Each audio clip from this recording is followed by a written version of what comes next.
Christ, bonjour et bienvenue à cette méditation en ce mardi où nous célébrons la 34e semaine du temps ordinaire. Nous continuons notre cheminement avec la parole que nous attendons dimanche de l'authenticité. Et aujourd'hui, elle se traduit par la question de faire attention aux apparences. Comment cela? Jésus se trouve à contempler le temple, disons comme ça. C'est un peu comme si... et les gens lui demandent, regarde comment il est beau, il est splendide, il est de sa splendeur. Et Jésus leur répond, il n'en restera pas pierre sur pierre, tout ce que vous voyez va être détruit. Vous voyez, il y a dernièrement, quand la cathédrale Notre-Dame de Paris a brûlé, alors il y a beaucoup de personnes, même des gens qui ne sont pas chrétiens, qui en ont ressenti le coup, parce que c'est un lieu très beau, d'une grande beauté. Et mais on va le reconstruire, on va la reconstruire peut-être, mais ça ne sera pas avec la même splendeur et la même chose, ça n'a pas la même valeur. Alors, quelqu'un nous fait comprendre que, quel que soit ce que nous avons, quel que soit ce qu'il y a de beau, quel que soit ce que nous construisons dans notre vie, notre propre vie même, d'empire que nous construisons, de relations, tout, tôt ou tard, ça va s'écrouler. Et Jésus dit donc, le fait que Jésus n'est pas là pour annoncer des bonnes nouvelles, mauvaises nouvelles ou pour faire quoi. Il est en train de nous dire simplement, les choses qui sont apparentes, tôt ou tard, elles s'écroulent. Et il suffit, comme à la première lecture, selon le rêve du roi Nabucodonosor, d'un petit caillou pour casser, pour détruire un empire entier, qui, pour autant qu'il soit fort dans son parti, dans sa grande partie, il y a toujours un point de faiblesse dans ses pieds qui sont construits d'argile. Il va s'écrouler. La question à laquelle ça nous amène, c'est quoi? C'est de nous poser la question, une question fondamentale, une question de sens de la vie. C'est une des questions fondamentales de la vie. Il y en a trois. D'où est-ce que je viens? Qu'est-ce que je dois faire aujourd'hui? Et l'autre est où est-ce que je vais? La question est donc celle-ci. Sur quoi est-ce que je suis en train de construire? Ce que je suis en train de construire, ça va servir à quoi? C'est pourquoi? Ça va où? On va où avec? Ça nous fait comprendre une chose. Il y a une chose importante que je veux vous faire comprendre aujourd'hui. C'est que le problème, c'est ce que tu es en train de construire, c'est le construire pour un motif qui dure. Je vais vous faire comprendre ce que je veux dire. Si ton but c'est de faire l'argent, si ton but c'est simplement de faire les choses pour ton prestige, pour qu'on te voie, le temple d'ailleurs, quand on a fini dans sa splendeur avec ses belles affresques bien décorées à l'intérieur, après 6 ans, l'Empire romain l'avait détruit.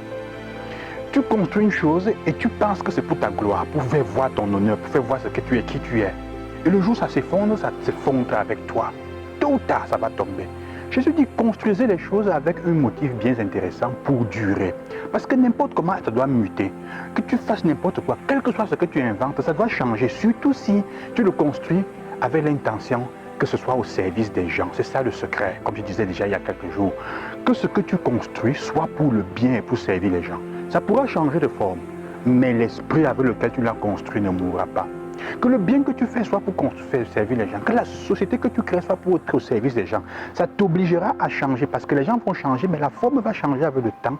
Ça ne va pas mourir comme on pense. Parce que l'esprit avec lequel ça a été construit va vivre. Même si la forme avec laquelle ça a été fait se détruit, l'esprit sera le même. Ma congrégation pourrait finir, elle pourrait s'éteindre un jour, mais l'esprit avec lequel on l'a créé continuera parce qu'il appartient à l'Esprit Saint. Donc quand tu fais le bien, ce que tu fais pour faire le bien, il ne meurt jamais. Ça ne mourra jamais. Et Jésus veut que nous comprenions cela. Sur quoi est-ce que tu construis? Parfois, nous écœurons quand les choses tombent parce que la raison pour laquelle on les avait faites était pour notre propre ego, était pour notre propre bien. Ce qui est donc important est que nous nous posions la question de savoir sur quoi est-ce qu'avec l'esprit est-ce que nous sommes en train de bâtir, de construire ce que nous sommes en train de faire. C'est important de se poser cette question. Jésus lui dit, et pour être libre de répondre à cette question, ne vous laissez pas gagner par la peur. Les gens qui passeront et qui vous diront, les choses vont finir, on a les guerres qui sont en train d'arriver, on a des effondrements, des éboulements de terrain, des pluies torrentielles qui arrivent et on pense que c'est la fin. Jésus dit non, ça va sembler être la fin, mais ce n'est pas encore la fin. Parce que le but c'est de savoir quelle est la fin en termes de quel est le but de là où on va, quel est comment dire, Jésus ne parle pas de la fin comme arrêt, il parle du but, on va où? Parce que ces catastrophes nous permettent de nous demander pourquoi est-ce qu'on construit les choses. Qu'est-ce que nous faisons, c'est pour aller où ça nous amène, ou puisque ça va être détruit. Et c'est une invitation à ce que nous construisions des choses pour une certaine valeur, pour un sens qui dure. Et le sens qui dure est seulement fait, les choses n'ont un sens qui dure que quand elles sont construites, qu'elles sont faites pour construire la vie, pour construire les relations et le bien avec les personnes. Là, il dit, les gens qui annoncent, les ouvriers de mauvais augure qui viendront vous dire, le mal est Dieu maintenant tellement, il ne se cache plus qu'on pense qu'il est en train de gagner, c'est la fin du monde. Et ne vous dérangez pas, ce ne sera pas la fin. Et il dit, c'est une question, ne vous laissez donc pas gagner par la peur. Ne laisse pas qu'on te fasse peur pour que tu perdes tes valeurs, pour que tu changes, pour que tu détruises ce que tu es en train de faire. Il faut avoir le courage de continuer même à rêver pour ce que tu es en train de faire. C'est ce que Jésus est en train d'expliquer.